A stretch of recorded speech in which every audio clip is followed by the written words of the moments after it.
क्या हुआ? जब से डैड को पुलिस ने हिरासत में लिया है, उनकी मदद करने से उनके अच्छे दोस्त कतरा रहे। कोई उनकी मदद नहीं करना चाहता।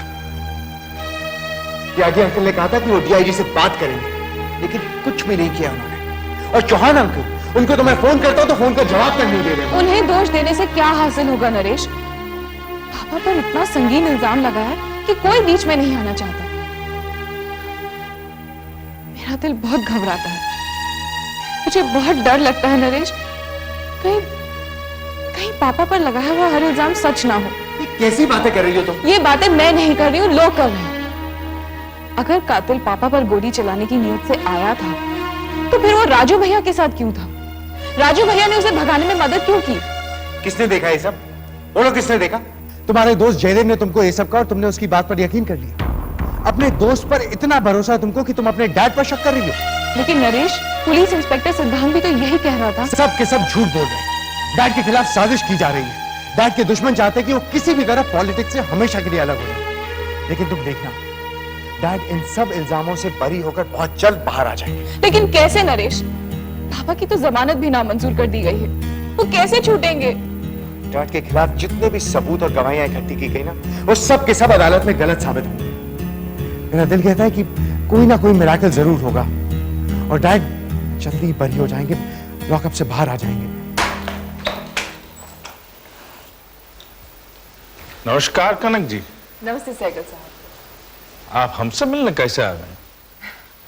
अगर इजाजत हो तो आपसे कुछ सवाल भी पूछना चाहूंगी। किस बारे में? आपके बारे में।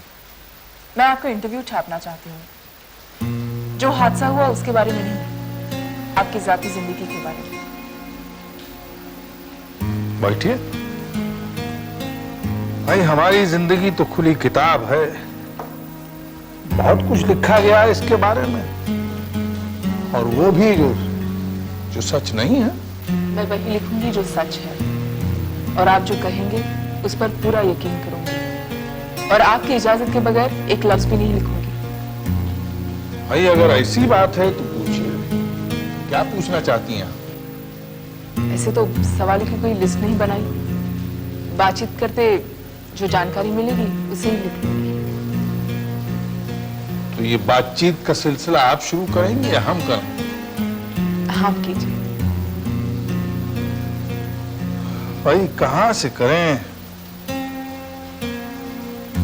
अब ऐसे माहौल में जीने के लिए हमारी जिंदगी में बस एक ही सहारा रह गया, हमारी पत्नी राजेश्वरी की यादें।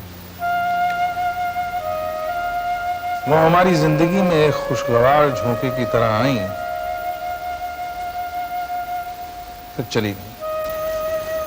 आपकी उनसे शादी कब हुई थी? ये पूछिए, हमारी मुलाकात कैसे हुई? भाई, वो तो बहुत ही बड़े जमींदार की बेटी थी, हम एक गरीब किसान के बेटे थे।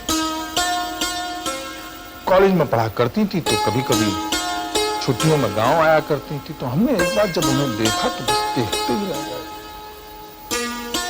हमने जिंदगी में इतनी खूबसूरत लड़की कभी देखी ही नहीं थी। तो जब हमने उन्हें देखा तो एक तो दिखते ही रहे। तो बड़ी गुस्से में बोली कि क्या देख रहे हो? तो हमारे मुंह से भी निकल गया कि आपको देख रहे हैं। तो गुस्सा हो गई और बिगड़ी और नाराज हो गई। बस ये नाराजगी और गुस्सा कब प्यार में बदला ये ना उन्हें पता लगा। फिर उन्होंने अपने घर वालों की मर्जी के खिलाफ हमसे शादी कर ली। बहुत मोहब्बती थी। कुछ दिनों बाद उन्होंने अपने माँ बाप को भी मना लिया। अक्सर रूठ जाया करती थी, लेकिन पल भर में खुद ही मुस्कुरा देती थी। ज्यादा देर तक रूठा नहीं रह सकती थी, लेकिन इस बार पता नहीं क्या हुआ कि हमेशा के लिए हमसे रूठ कर चली गई। सैगल साहब, इस बात का दुख रहेगा कि मैं उन्हें जान नहीं पाई, लेकिन इस बात की खुशी भी है कि आपके जरिए उनको थोड़ा बहुत जानते हैं।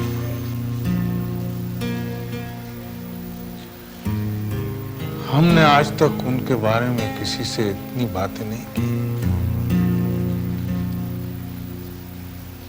आज पहली बार हमने किसी के सामने उनका जिक्र किया है। अच्छा लगा। आपसे दोबारा मिलकर आपके और उनके बारे में और भी जानना चाहूंगी। मुझे यकीन है कि अगली बार हम बेहतर माहौल में मिलेंगे। हम भी यही उम्मीद करते हैं कि आपका यकीन सच हो। नमस्कार।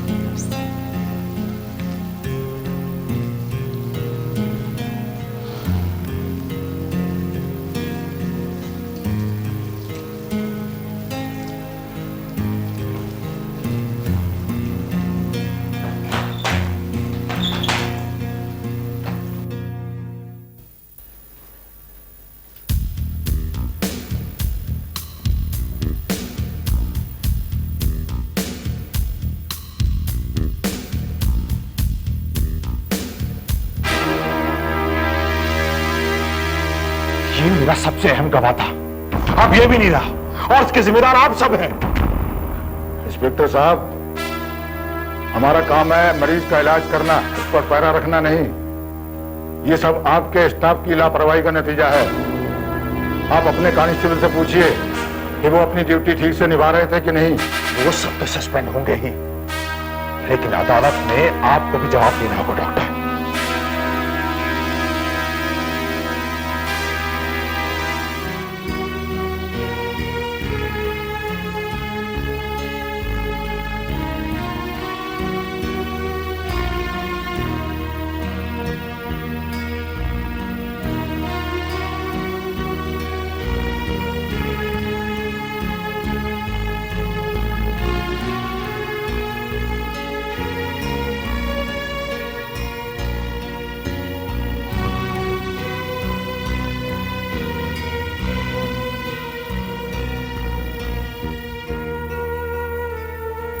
आप हमारी बातें छुपकर सुन रहे थे। आपकी बातें हमें इतनी दिलचस्प लगी कि हम जाते जाते रुक गए। एक तरफ तो आप भाभी जी से कहते हैं कि वो परेशान ना हो, और दूसरी ओर आप त्यागी साहब से कह रहे हैं कि वो उनकी जमानत रद्द कर दें। कैसे दोगले इंसान हैं आप। अपने पति के बारे में ऐसी ओछी बात करना क्या आपको शोभा देता है? और ये जो खेल आप खेल रहे थे, ये आपको शोभा देता है? कैसी बातें कर रही हैं राजेश्वरी आप? ऐसा सुनहरी मौका हम हाथ से जाने दें? हम इलेक्शन जरूर लड़ेंगे और जीतेंगे। इलेक्शन हारना बहुत अपमानजनक होता है राजेश्वरी, और इस बार इस तरह जीतना होगा कि जितने भी दामन में दाग हैं वो सब धुल जाए। आप चिंता क्यों करती हैं? कल के बारे में सोचिए। फिर वही महफिलें लगेंगी, रौनकें होंगी, मीटिंग, स्पीचेस, दावतनामे। हमें वो सब वापस चाहिए राजेश्वरी। हमें थोड़ी सी देर हो जाती है तो आप परेशान क्यों उठती हैं? आप जितने भी देर घर से बाहर रहते हैं हमें बहुत फिक्र होती है। फिक्र होती? क्यों? इतने सारे दुश्मन जो बना दिए हैं। भाई हमारा कोई दुश्मन नहीं है।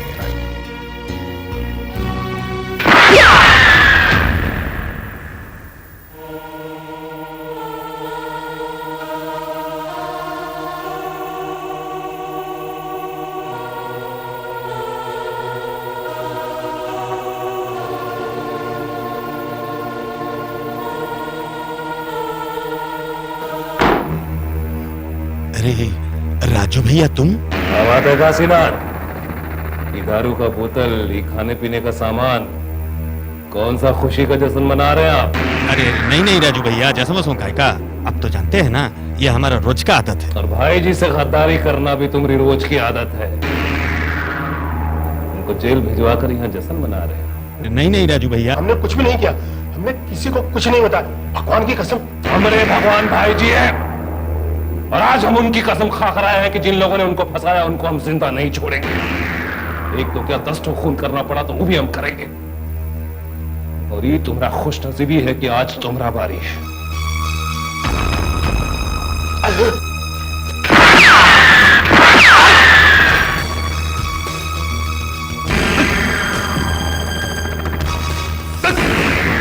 और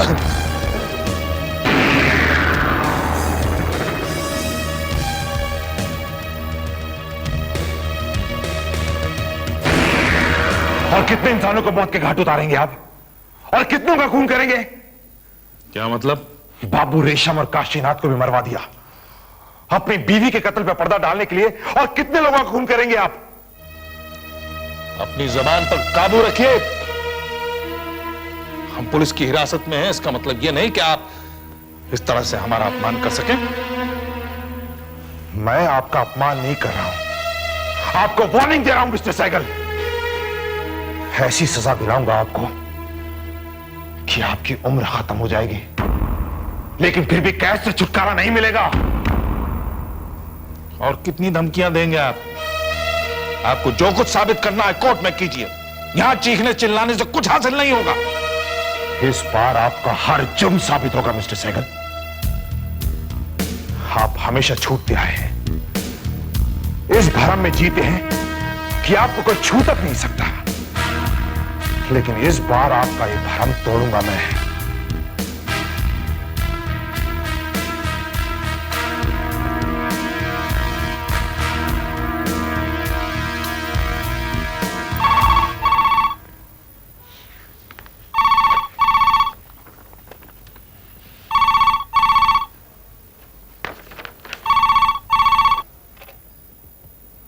हेलो सर, सिद्धांत बोल रहा हूं।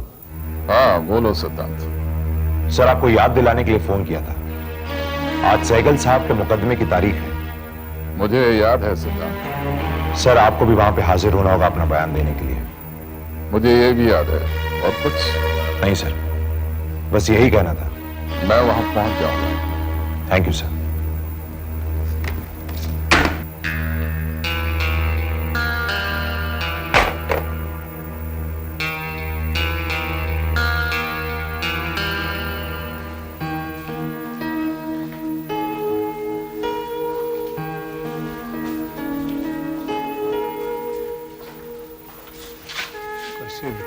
ठीक हूँ पापा। आइए।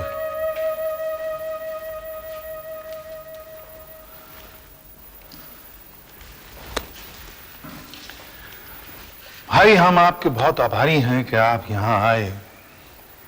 जब हम पुलिस की हिरासत में थे तो हमें ऐसा लगता था कि हम बहुत अकेले पड़ गए हैं,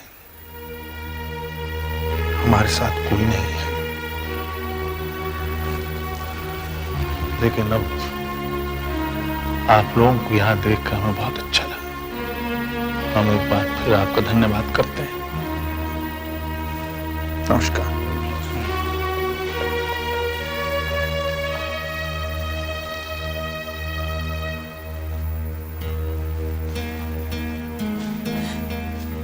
नहीं नहीं बेटा, क्यों रो रही हो? अब तो हम घर आ गए हैं ना। हाँ? वो लोग आपको गिरफ्तार करके क्यों ले गए थे? कई बार सोचा कि आपसे मिलने आओ, लेकिन आपको उस हालत में देखने की हिम्मत नहीं हो रही थी। अरे बिटिया, अभी तो शुरुआत है। ये तो अदालत जाना है, सुनवाई होगी, फैसला होगा। लेकिन हम समझते हैं कि ये मुश्किलात का जमाना ही इंसानी रूह की कसौटी है। तुम फिक्र मत करो, सब ठीक हो जाएगा। ये बुरे दिन भी गुजर जाएंगे। हाँ? देखते रहो। नमस्कार त्यागी जी। वाह मुबारक हो आपको। या तो हम आपकी बदौलत हुए हैं त्यागी जी, और उसी का शुक्रिया अदा करने हम आपके पास आए और आपसे माफी मांगने भी आए हैं कि हमने आपको गलत समझा, आप पर इल्जाम लगाया कि आपने हमें धोखा दिया है। भाई, हमें माफ कर दीजिए। आप हमारे दोस्त हैं, न शुक्रिया कहने की जरूरत है और न माफी मांगने की। बैठिए। मुझे अपनी नौकरी बचानी थी, इसलिए मैंने डीआईजी साहब को बयान दे दिया। आपसे दोस्ती निभानी थी, इसलिए अदालत ने यही कहा कि मैंने आपके खिलाफ पुलिस को कोई बयान नहीं दिया। ठीक है ना? अब हम क्या कहें त्यागी जी, आप वाकई सच्चे दोस्त हैं। मैं तो हूं, लेकिन पता नहीं आप हैं या नहीं। क्या कह रहे हैं आप? सैगल साहब, सच्चा दोस्त वो होता है जो वादा करके निभाता है। निभाना तो दूर की बात रही, आप तो वादा करके भूल जाते हैं। आपको तो याद भी नहीं रहता कि आपने कोई वादा किया था। किस वादे की बात कर रहे हैं? नरेश के साथ डॉली के ब्याह का वादा। नहीं त्यागी जी, वो वादा हम भूले नहीं, बस शर्मिंदा हैं कि उसे हम पूरा नहीं कर सकते। जिस वक्त नरेश पुलिस से भागा फिरता था, उन दिनों उसकी मुलाकात कजरी नाम की एक लड़की से हो गई। अब आपसे क्या छुपाना त्यागी जी, वो लड़की नरेश के बच्चे की मां बनने वाली है।